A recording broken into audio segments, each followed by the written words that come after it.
Episode 9 की शुरुआत में नट जब अपने घर पहुंचता है तो घर की सजावट देखकर वो समझ जाता है कि उसके लिए सरप्राइज पार्टी प्लान की गई है। अंदर जाते ही नट की माँ और तोफू उसे बर्थडे विश करते हैं। नट की माँ उसके लिए वही रेनबो केक लेकर आती है जो नट हमेशा बनाने के लिए कहा करता था। नट पास्ट का एक सीन याद करता है जब उसकी माँ पूछ रही थी तुम्हें अपने बर्थडे केक पर किस तरीके की डेकोरेशन चाहिए, तो नट उससे कहता है मुझे ये रेनबो वाली डेकोरेशन चाहिए। तभी उसके फादर सिबमिन गुस्से में वहाँ आते हैं और उससे कहते हैं तुम एक लड़के हो, तुम्हें पेस्टल रेनबो जैसे कलर्स क्यों पसंद आते हैं। वो नट की माँ से कहते हैं क्या तुम इसे नहीं सिखा सकती कि सही क्या है और गलत क्या है। ऐसा कहकर वो नट की रेनबो वाली ड्राइंग को फाड़ देते हैं। पास्ट का एक और सीन दिखाया जाता है जिसमें नट बड़ा हो गया था। वो अपनी माँ से कह रहा था कि क्या मैं केक का पीस अपने एक फ्रेंड के लिए भी ले जा सकता हूँ। तभी सिममिन फिर वहाँ गुस्से में आता है और उससे कहता है क्या तुम्हें कोई मैनली एक्टिविटीज़ करना नहीं आता है। फ्लैशबैक ख़त्म होता है। नट की माँ नट से कहती है मुझे पता है कि इस केक को बनाने में मुझे 20 साल लग गए। पास्ट में मुझसे बहुत सारी गलतियाँ हुई हैं, लेकिन हमेशा याद रखना कि तुम मेरी गलती नहीं हो, तुम तो मेरे लिए एक गिफ्ट हो। ऐसा कहकर वो नट को बर्थडे विश करती है। नट कैंडल्स ब्लो करता है और तोफू ताली बजाता है। तभी प्रिप वहाँ आती है। प्रिप अपने साथ वैसा ही एक टेडी बियर लेकर आई थी। वो टेडी बियर बिल्कुल तोफू टेडी बियर जैसा ही दिखता था। तोफू ये देखकर शॉक्ड रह गया था। नट प्रिप को अपने साथ अंदर चलने के लिए कहता है। प्रिप उससे कहती है ये टेडी बियर काफ़ी साल पुराना है, लेकिन ये बिल्कुल वैसा ही दिखता है ना जैसा तुम्हारे पास था। नट नोटिस करता है कि तोफू वहाँ से चला गया था। प्रिप उससे कहती है इस टेडी बियर को ढूंढने में मैंने अपनी पूरी मेहनत लगा दी, बिल्कुल वैसे ही कुछ मेरी फीलिंग्स तुम्हारे लिए हैं। मुझे पता है हम दोनों को एक दूसरे को जाने हुए ज़्यादा समय नहीं हुआ है, लेकिन अब मैं और इंतज़ार नहीं कर सकती। मैं तुमसे अपनी फीलिंग्स कन्फेस करना चाहती थी और तुम्हारे बर्थडे पर तुम्हारे टेडी बियर से ज़्यादा स्पेशल गिफ्ट और कोई नहीं हो सकता था। नट उससे कहता है मुझे माफ़ कर दो प्रिप, लेकिन मैं इस टेडी बियर को एक्सेप्ट नहीं कर सकता। ये तुम भी जानती हो कि मैं तुम्हारे लिए वो फीलिंग्स नहीं रखता। प्रिप रोने लगती है और उससे कहती है मुझे पता था कि तुम मुझसे प्यार नहीं करते। मुझे दुख है इस बात का कि मैं तुम्हारा दिमाग नहीं बदल सकी। प्रिप अपना टेडी बियर उठाती है और उससे कहती है अगर तुम मुझसे प्यार नहीं करते तो कोई बात नहीं। प्रिप वहाँ से जाने लगती है। तो वो भी वहीं खड़ा था और ये सब देख रहा था। तभी नट उससे कहता है मैं तुम्हारा वो समवन स्पेशल तो नहीं बन सकता, लेकिन अगर तुम चाहो तो मैं तुम्हारा। इससे पहले कि नट कुछ कहता प्रिप उससे कहती है इसके आगे कुछ मत कहना, मुझे पता है तुम क्या कहने वाले हो। तुम मुझे अपनी सिस्टर बनने के लिए कहने वाले हो ना। अभी मैं उसके लिए रेडी नहीं हूँ, लेकिन मैं ज़रूर बनूँगी। ऐसा कहकर प्रिप वहाँ से चली जाती है। प्रिप एक रेस्टोरेंट में पहुँचती है जहाँ गैन और सॉन्ग उसके पास आते हैं। प्रिप उन दोनों से कहती है नट को मेरा ये टेडी बियर नहीं चाहिए, लेकिन मुझे पता है कि एक दिन मुझे कोई ना कोई मिल जाएगा जिसको ये टेडी बियर चाहिए होगा। पता नहीं क्यों मैं इतनी क्यूट हूँ फिर भी कोई मुझे पसंद क्यों नहीं करता। मुझे मेरा सोलमेट कब मिलेगा। तभी गैन उससे कहता है प्रिप तुम्हारा सोलमेट शायद किसी और प्लेनेट से होगा, वो कोई फॉरेनर होगा। प्रिप रोते हुए कहती है तुम मेरा मजाक बनाने के लिए आए हो। गैन उससे कहता है नहीं। अब प्रिप ड्रिंक करने लगती है तो गैन कहता है तुम चाहो तो ड्रिंक कर सकती हो, लेकिन उस दिन की तरह वॉमिटिंग मत करना। इस बात से उन दोनों को अपना किसिंग सीन याद आ जाता है और दोनों शाय फील करने लगते हैं। नट अपने घर की रिकॉर्डिंग कर रहा होता है तो तोफू उससे कहता है तुम रिकॉर्डिंग कर रहे हो, इस रिकॉर्डिंग में तो मुझे भी होना चाहिए। तोफू भी उसके साथ रिकॉर्डिंग में आ जाता है। नट उससे कहता है मुझे बर्थडे पार्टी देने के लिए थैंक यू वेरी मच, मुझे ये बहुत अच्छी लगी। तो तोफू उससे कहता है तुम्हें बर्थडे पार्टी अच्छी लगी या मैं अच्छा लगा। नट उससे कहता है मुझे दोनों ही बहुत अच्छे लगे। अब तोफू उससे पूछता है वो टेडी बियर तुमने वापस कर दिया, क्या तुम्हें वो पसंद नहीं आया। नट कहता है हाँ वो टेडी बियर मेरी टेडी बियर से काफ़ी हद तक मिलता था, लेकिन वो दोनों बिल्कुल अलग हैं। और मोस्ट इम्पॉर्टेंटली उस टेडी बियर को हक करने पर मुझे वार्म फील नहीं हो रहा था। तोफू उससे कहता है और मैं, क्या तुम मुझे अपने उस टेडी बियर से रिप्लेस कर सकते हो।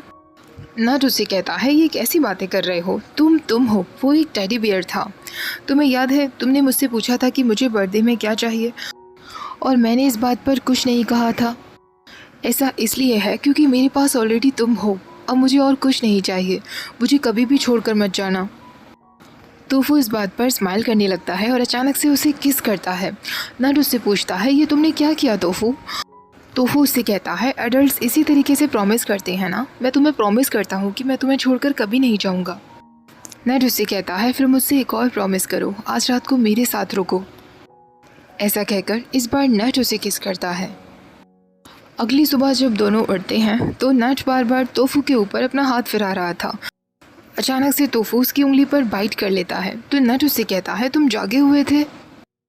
तोफू उससे कहता है, हाँ, मैं बस देखना चाहता था कि तुम आगे क्या करने वाले हो। नट उसे एक और बार थैंक्स बोलता है और उससे कहता है, अगर तुम नहीं होते तो पता नहीं मैं ये सब से कैसे गुजर पाता। तोफू उससे कहता है, तुम्हारी माँ ने एक बार मुझे बताया था, प्यार का मतलब ये नहीं है कि तुम किसी के लिए क्या करते हो, बल्कि तुम कितने दिल से उसके लिए कुछ करते हो। इसलिए मैंने जो भी कुछ किया अपने पूरे दिल से किया, मेरा दिल सिर्फ तुम्हारा है। नट हंसते हुए कहता है, हाँ मैं जानता हूँ, अब हमें उठना चाहिए। तो तोफू फिर उसे बेड पर लिटा देता है और उसे कहता है, नहीं, मैं अभी थोड़ी देर और ऐसे ही रहना चाहता हूँ, तुमसे बहुत अच्छी खुशबू आ रही है। तो नट उसे कहता है, लेकिन तुम्हारे बालों से स्मेल आ रही है। तोफू उससे कहता है, नहीं, मेरे बालों से कोई स्मेल नहीं आ रही। तो नट कहता है, मैं कह रहा हूँ ना, आ रही है, जाकर शावर ले लो, मैं तुम्हारा हेयर वॉश कर देता हूँ। दोनों साथ में शावर के लिए जाते हैं और एक दूसरे के हेयर वॉश करते हैं। नट रेडी होकर ऑफिस के लिए निकलने वाला होता है तो तोफू उससे कहता है, तुम फिर अपना लंच बॉक्स भूल जा रहे हो। तोफू उसे लंच बॉक्स देता है। उन दोनों को साथ में देखकर नट की माँ बहुत मुस्कुरा रही थी। नट के जाने के बाद तोफू सोचने लगता है, प्यार सच में एक वंडरफुल चीज़ है जो सबको बदल देती है। अब मैं कभी भी एक टेडी बियर नहीं बनना चाहता, मैं हमेशा नट के साथ रहना चाहता हूँ। प्रेब उस पिक्चर को ड्रॉ कर लेती है जो उसने टांड के घर पे देखी थी। उसका अंकल उससे पूछता है, तुम्हारा दिल फिर से टूटा है क्या, जो फिर से लड़कों की फोटोग्राफ्स ड्रॉ कर रही हो? प्रेब उससे कहती है, हाँ, लेकिन मैंने सोच लिया है, सैड होने से कोई फ़ायदा नहीं है, मेरे पास एक मिशन है जो मुझे कंप्लीट करना है। टांड के साथ ये जो लड़का है, मुझे इसे ढूंढना है। नट की माँ को भूलने की प्रॉब्लम होने लगी थी। वो खुनचाई को एक ही दिन में बार बार फूट दे रही थी क्योंकि वो भूल जाती थी और बुक के एक ही पेज को बार बार रीड किए जा रही थी। इस बात से तोफू थोड़ा परेशान था। वो फर्नीचर्स के पास जाकर बैठ जाता है तो वहाँ जो चेयर रखी हुई थी वो उससे स्लीपी वॉइस में कहती है, हो सकता है नट की माँ जो दवा ले रही हैं उसके साइड इफ़ेक्ट्स की वजह से ऐसा हो रहा हो। तो वो उन सबसे पूछता है, तुम लोग इतनी स्लीपी आवाज़ में क्यों बातें कर रहे हो, क्या तुम लोग ठीक हो? तभी वो चेयर कहती है, मुझे माफ़ कर देना, पता नहीं क्यों मुझे बहुत नींद आ रही है। अब तोफू वहाँ पर रखे हुए सोफ़ा से बात करने की कोशिश करता है, लेकिन सोफ़ा तो बिल्कुल भी नहीं बोल रहा था और ना ही वो राइट स्लिप पर कुछ कह रही थी। तोफू नट के रूम में आकर कहता है, उन सबको ये अचानक क्या हुआ, मुझे लग रहा था कि वो लोग सो रहे हैं।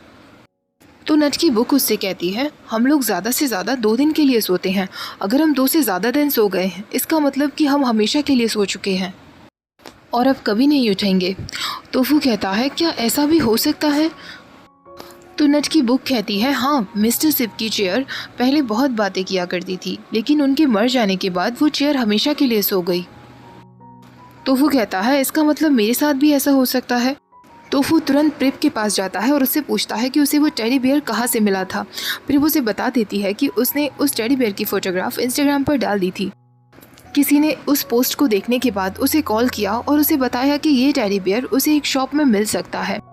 प्रेप के बताए जाने पर जब तोफू उस शॉप में आता है तो ये वही शॉप थी जिस पर बिलव्ड लिखा हुआ था, जब तोफू नट से भाग रहा था और इसी शॉप में आकर छुपा था। तोफू सोचने लगता है, इसका मतलब नट को जिसने भी वो टेडी बियर दिया था इसी शॉप से लेकर दिया होगा। तोफू प्रेप को कॉल करके कहता है, ये शॉप तो क्लोज्ड है। प्रेप उससे कहती है, हाँ, मैंने ओनर को कॉल किया था तो उन्होंने मुझे बताया कि इस तरीके के उनके पास 2 टेडी बियर थे। एक टेडी बियर तो 10 साल पहले ही किसी ने खरीद लिया था और दूसरा टेडी बियर मैंने खरीदा। अब तोफू उससे पूछता है, क्या शॉप ओनर को पता है कि पहला टेडी बियर उनसे किसने खरीदा था? प्रेप कहती है, हाँ, उन्होंने बताया कि एक लंबा सा मेल स्टूडेंट था जो उनसे पहला टेडी बियर खरीद कर ले गया था। शायद वो वही टेडी बियर होगा जो नट ने खो दिया है। तोफू सामने की तरफ अपनी परछाई देखता है तो उसे एक टेडी बियर की परछाई दिख रही थी।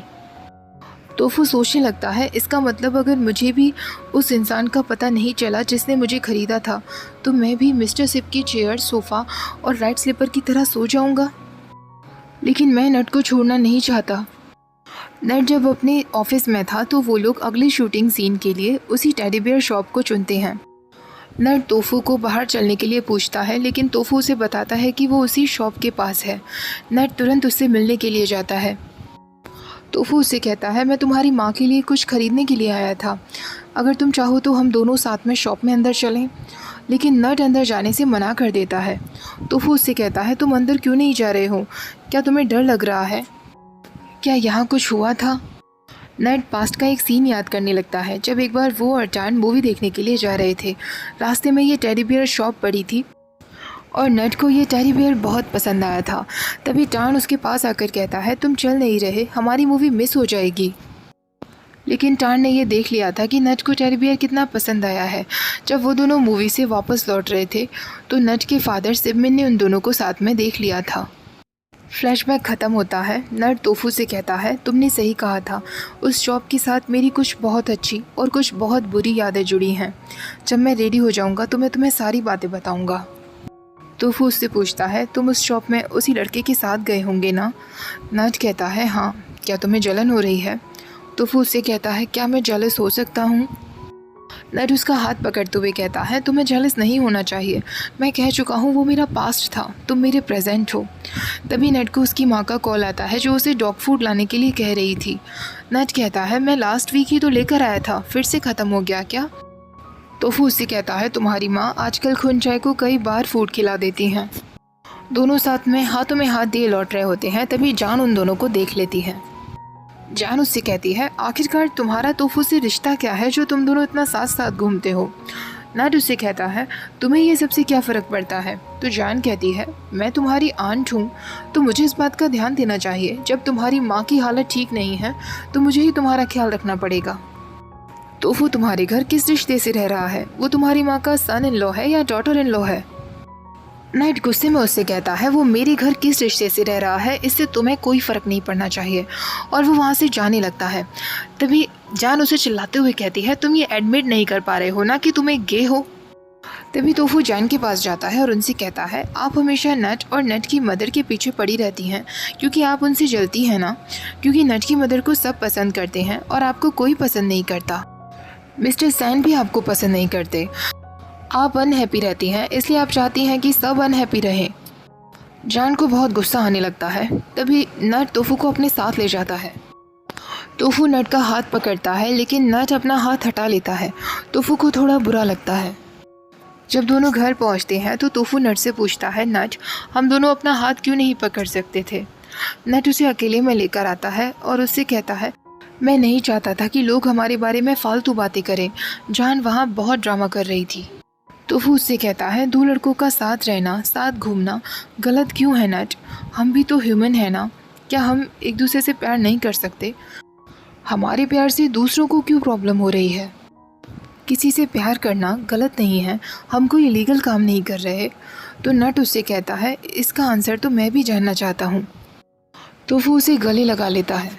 दोनों जब साथ में थे तो नट उससे कहता है, तोफू, मैंने जब तुम्हारा हाथ छोड़ दिया था तो मुझे माफ़ कर देना, तुम्हें बुरा लगा होगा ना? तोफू उससे कहता है, नहीं, मैं तुम्हारी फीलिंग समझ सकता हूँ। तुम्हें डर है कि तुम अपनी माँ को हर्ट कर दोगे अगर उन्हें हमारे बारे में पता चला तो। किसी को भी प्यार करना गलत नहीं है नट। मैं हमेशा तुम्हारा हाथ पकड़े रहूँगा और तुम तब मेरा हाथ पकड़ लेना जब भी तुम्हें कंफर्टेबल लगने लगे। नट उससे कहता है, मेरा हाथ कभी भी मत छोड़ना तोफू। तोफू उससे कहता है, मैं प्रॉमिस करता हूँ। सुबह होने के बाद तोफू सारे कपड़े निकाल कर लाता है वॉश करने के लिए। नट की माँ उससे कहती है, मैं वॉश कर देती हूँ, लेकिन तोफू कहता है, नहीं, मैं खुद कर लूँगा। तोफू जब बाहर पहुँचता है तो उसे मशीन ठीक से यूज़ करना नहीं आ रहा था। तभी नट वहाँ आता है और उससे कहता है, मैं तुम्हारी मदद कर देता हूँ। तोफू उससे कहता है, हम दोनों साथ में इन पर सोए थे तो मैं तुम्हें अकेले वॉश नहीं करने दूंगा, हम दोनों साथ में वॉश करते हैं। दोनों कपड़े सुखा रहे होते हैं तो एक दूसरे को पूरा गीला कर देते हैं। नट की माँ उन दोनों को साथ में देखकर बहुत खुश हो रही थी। अब नट को उसके डायरेक्टर का कॉल आता है तो उसे तुरंत ऑफिस के लिए जाना पड़ता है। तोफू देखता है कि वो चेयर और भी ज़्यादा स्लीपी हो गई थी और नट की माँ का फ़ोन काम करना बंद कर दिया था। नट की माँ उससे कहती है, मैं कल से इसे चार्ज कर रही हूँ लेकिन ये काम ही नहीं कर रहा है, शायद ये ख़राब हो गया है। तोफू उस फ़ोन से भी बातें किया करता था। वो सोचने लगता है, क्या मिस ना का फ़ोन भी सो चुका है? प्रिप उस फोटोग्राफ को डायरेक्टर को दिखाते हुए कहती है, क्या आपको नहीं लगता कि ये लड़का हमने कहीं देखा है? इसका फेस तो नहीं दिख रहा, लेकिन इसके हाथ पैरों से ऐसा लग रहा है कि ये जाना पहचाना सा है। जब भी ये मुझे मिलेगा तो मैं इससे पूछूंगी जरूर कि इसने इस फोटोग्राफ में अपना फेस क्यों छुपाया हुआ है। डायरेक्टर कहता है, तुम इसके रिलेटिव से बात क्यों नहीं करती? अब ऐसा तो नहीं है कि ये बिल्कुल ही अनाथ होगा, इसका कोई तो कोई दुनिया में होगा।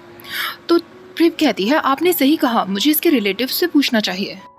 प्रिप के जाने के बाद जब नट वहाँ आता है तो डायरेक्टर अचानक उसके हाथों को देखने लगता है और फिर वो खुद से कहता है, मैं पागल हो गया हूँ, सारे ही आदमियों के हाथ एक जैसे होते हैं। प्रिप डान की फैमिली के बारे में जानने के लिए पुलिस ऑफिसर को कॉल करती है तो वो उससे कहता है, उसके एक अंकल हैं जिनके बारे में मैं तुम्हें बता दूंगा, हालांकि मुझे नहीं लगता कि उनमें और डान में ज़्यादा कुछ बनती होगी। सॉन्ग ने अपने डैड के साथ जाने के लिए एक रेस्टोरेंट बुक किया था। वो दोनों जाने ही वाले थे कि तभी उसके डैड को किसी का कॉल आता है, उन्हें अर्जेंटली वहाँ से जाना था।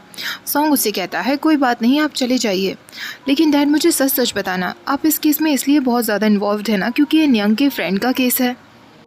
सॉन्ग दुखी होते हुए गैन से मिलने के लिए हॉस्पिटल आ जाता है क्योंकि गैन अपनी माँ के पास हॉस्पिटल में था।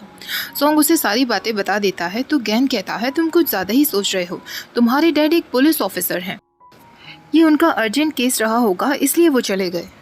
सॉन्ग कहता है, ये केस न्यंग के फ्रेंड का है इसलिए डैड इसमें इतने ज़्यादा इन्वॉल्व्ड हैं। न्यंग मुझसे हर चीज़ में बेटर था, वो म्यूज़िक में अच्छा था, बास्केटबॉल में अच्छा था, कॉलेज में इतना फेमस, इसलिए डैड हमेशा मुझे उसके आगे नेग्लेक्ट करते हैं, डैड मुझे उतना प्यार नहीं करते। तभी गैन की माँ वहाँ आती है और वो सॉन्ग से कहती है, तुम्हारा कहना सही है, हर पेरेंट्स का अपने बच्चों को प्यार करने का तरीका अलग अलग होता है। वो उन बच्चों पर ज़्यादा ध्यान देते हैं जिनके बारे में उन्हें पता है कि वो अपना ख्याल नहीं रख सकते, और उन बच्चों पर थोड़ा कम ध्यान देते हैं जिन पर उन्हें विश्वास होता है कि ये अपना ख्याल रख लेंगे। लेकिन इसका मतलब ये नहीं कि वो उन बच्चों से प्यार नहीं करते। तुम्हारे डैड तुम्हें इसलिए पूरी आज़ादी देते हैं और तुम पर थोड़ा कम ध्यान देते हैं क्योंकि उन्हें तुम पर पूरा विश्वास है कि तुम कोई गलत काम नहीं करोगे। तुम अपने भाई को खुद से कंपेयर करते हो इसलिए तुम्हें ऐसा लगता है, तुम जो हो वही बने रहो। सॉन्ग उनकी बातों से काफ़ी इन्फ्लुएंस होता है और वो उन्हें गले लगने के लिए कहता है। तो वो अपने रूम में सारे फर्नीचर्स को बताता है कि राइट स्लीपर और सोफ़ा के साथ अब मिस ना का फ़ोन भी सो चुका है। तो नट का बेड उससे कहता है, नीचे के जितने भी फर्नीचर्स थे वो सारे एक एक करके सोने लगे हैं, हालांकि हमें कुछ नहीं हुआ है। राइट स्लीपर मिस ना के साथ साथ पूरे घर में राउंड लगाती थी और वो भी सो गई है। इसका मतलब तोफू हो सकता है कि अगले तुम हो क्योंकि तुम भी पूरे घर में राउंड लगाते हो। तभी नोटबुक कहती है, इस तरह फर्नीचर्स का सो जाना और तुम्हारा ह्यूमन में बदल जाना, ज़रूर इन बातों का आपस में कनेक्शन है। इसका आंसर सिर्फ तुम ढूंढ सकते हो तोफू, इसलिए तुम्हें जागे रहना होगा। तोफू तुरंत उस बुक को निकालता है जिस पर बी विद यू लिखा हुआ था। उस बुक में अंदर लिखा था, ये बुक नट के लिए है टी की तरफ से। तोफू सोचने लगता है, अब मुझे इस टी का पता लगाना होगा। तभी नट वहाँ आता है। तोफू को याद आता है एक बार प्रिप ने उससे कहा था ये बीएल सीरीज़ नट की स्टोरी से रिलेटेड है। तो अगर वो इस बात का पता लगा ले कि ये टी नाम का इंसान कौन है जो इस सीरीज़ में प्ले कर रहा है, तो वो उस इंसान तक पहुंच जाएगा जिसने वो टेडी बियर नट को दिया। तो वो नट की स्क्रिप्ट देखने की कोशिश करता है। अब उनका अगला सीन बास्केटबॉल क्लब का होने वाला था। अगले दिन वो नट के साथ शूटिंग देखने के लिए भी जाता है। वो शूटिंग के वक्त देखता है कि सॉन्ग न्यंग का किरदार निभा रहा था और सॉन्ग का एक बेस्ट फ्रेंड बना था जिसका नाम तोनम था। वो लड़का जो नट का रोल प्ले कर रहा था वो अक्सर तोनम के साथ समय बिताता था और खुश रहता था। उन दोनों की शूटिंग सीन को नट जिस तरीके से देख रहा था, तोफू को विश्वास हो गया था कि ये तोनम नाम का लड़का ही वही टी है जिसकी तलाश में वो है। वो सोचने लगता है, अब मुझे ये पता लगाना होगा कि ये तोनम किसका कैरेक्टर निभा रहा है। तोफू अंदर जाकर उनकी बास्केटबॉल टीम की फ़ोटोग्राफ निकाल रहा होता है कि तभी वहाँ डिप्यूटी डायरेक्टर आ जाती है। पहले तो वो तोफू को देखकर बेहोश हो जाती है और जब वो होश में आती है तो वो तोफू को न्यंग का भूत समझने लगती है, लेकिन तोफू उसे विश्वास दिलाता है कि वो एक ह्यूमन है। तो वो डिप्यूटी डायरेक्टर कहती है, नट को अपनी सीरीज़ के लिए न्यंग के जैसे दिखने वाला लड़का भी मिल गया है। तोफू उनसे पूछता है, क्या आप मुझे नट के बारे में बता सकती हैं? तो वो कहती है, नट ने अपना बॉयफ्रेंड बना लिया था, वो तो अच्छा है कि मैंने उसे समय से रोक लिया। तोफू उनसे कहता है, क्या आपको नट के बॉयफ्रेंड का नाम पता है, इससे पहले कि वो उसे बॉयफ्रेंड का नाम बताती तभी अचानक नट वहाँ आ जाता है। वो अपनी टीचर से कहता है मुझे बिल्कुल पसंद नहीं अगर लोग मेरे पीठ पीछे मेरे बारे में बातें करें तो उसकी टीचर उससे कहती है तुम्हें मुझे थैंक्स कहना चाहिए जो मैंने उस समय में तुम्हें सही समय से रोक लिया था, वरना आज पता नहीं तुम्हारी क्या लाइफ होती। नट कहता है बिल्कुल सही कहा आपने, आज मेरी जो भी कुछ लाइफ है ना वो आप ही की वजह से है और उस समय आपने जो भी कुछ किया था अपने फ़ायदे के लिए किया था। नट तुरंत तोफू को वहाँ से अपने साथ चलने के लिए कहता है। नट उससे कहता है वो तुमसे क्या कह रही थी? तोफू कहता है कुछ नहीं, उन्हें लगा कि मैं न्यांग जैसा हूँ इसी बारे में बातें कर रही थी। तो नट उससे कहता है वो तुमसे कुछ भी बकवास कहें उनकी बातों का विश्वास मत करना। तभी तोफू को वहाँ पुलिस ऑफिसर दिखाई देते हैं। वो दोनों आपस में बात करने लगते हैं। ऑफिसर उससे कहता है सॉन्ग ने मुझसे कहा था कि उसकी यहाँ शूटिंग चल रही है, मैं उससे मिलने ही आया था। क्या सॉन्ग ने तुमसे कुछ बात की? उसने मेरी कंप्लेन की या तुमसे कोई एडवाइस मांगी? तोफू कहता है सॉन्ग एक टैलेंटेड लड़का है, वो एक हीरो है, वो मेरे जैसे लड़के से क्यों एडवाइस मांगेगा? तो ऑफिसर कहता है एक समय था जब न्यांग सॉन्ग का हीरो हुआ करता था। विश्वास नहीं हो रहा कि न्यांग जैसे दिखने वाला लड़का आज सॉन्ग को अपना हीरो कह रहा है। तोफू कहता है हाँ मेरे लिए वो हीरो है, वो बास्केटबॉल इतना अच्छा खेलता है, बाइक राइड करता है, वो हैंडसम है, स्मार्ट है। आपने बस कभी उसकी तरफ ध्यान नहीं दिया क्योंकि आप अपने मरे हुए बेटे को बहुत याद करते थे। मुझे पता है कि आप सॉन्ग को बहुत स्ट्रॉन्ग मानते हो, लेकिन कभी कभी स्ट्रॉन्ग लोग भी वीक पड़ जाते हैं। अपने मरे हुए बेटे को याद करना गलत नहीं है, लेकिन आपको अपने उस बेटे को नेग्लेक्ट नहीं करना चाहिए जो आपके साथ है। ऑफिसर को तोफू की सारी बातें समझ आ जाती हैं। अब उस दिन के लिए उन लोगों की शूटिंग कंप्लीट हो गई थी। गैन सॉन्ग से कहता है अब तो शूटिंग ऑलमोस्ट ख़त्म ही होने वाली है। सॉन्ग उससे कहता है इसका मतलब मैं आपको अक्सर नहीं देख पाऊँगा, क्या मैं आपके घर रहने आ सकता हूँ? सॉन्ग का डैड उन दोनों को साथ में देख रहा था। गैन सॉन्ग से कहता है तुमने अपने डैड के साथ अपनी प्रॉब्लम सॉर्ट आउट की या नहीं? अगर नहीं की है तो मैं तुम्हारे डैड से बात करने जा रहा हूँ। सॉन्ग कहता है आप उन्हें मेरा क्या कहकर इंट्रोड्यूस करेंगे? तो गैन कहता है तुम्हारा सीनियर, और क्या, ऐसा सीनियर जिसे तुम पर तरस आ गया। सॉन्ग का डैड जब उन दोनों को साथ में देख लेता है तो सॉन्ग अपने डैड से बात करने के लिए आता है। सॉन्ग उनसे कहता है मुझे नहीं पता था कि आप यहाँ होंगे। सॉन्ग का डैड उससे पूछता है तुमने मुझे बताया नहीं कि तुम एक बीएल सीरीज़ में काम कर रहे हो? तो सॉन्ग कहता है आपको इस बात से कोई एतराज़ तो नहीं है ना? सॉन्ग का डैड कहता है बिल्कुल नहीं, ये एक्टिंग ही तो है, तुम सच में थोड़े ना गए हो। सॉन्ग इस बात पर कुछ नहीं कह पाता। वो उनसे कहता है मुझे पता है कि आप बहुत बिजी रहते हैं। सॉन्ग का डैड कहता है मुझे माफ़ कर दो कि मैं तुम्हारी शूटिंग देखने के लिए कभी नहीं आ सका, लेकिन मैं इस केस पर इसलिए काम नहीं कर रहा क्योंकि ये न्यांग का फ्रेंड है। अगर ये किसी और का भी केस होता तब भी मैं इसमें इतना ही इन्वॉल्व रहता। मैं तुम पर ध्यान नहीं दे पाया क्योंकि मुझे लगता था कि तुम अपना ख्याल रख लोगे, लेकिन मुझे नहीं पता था कि तुम अभी भी एक स्वीट पपी की तरह हो जिसे अपने डैड की ज़रूरत है।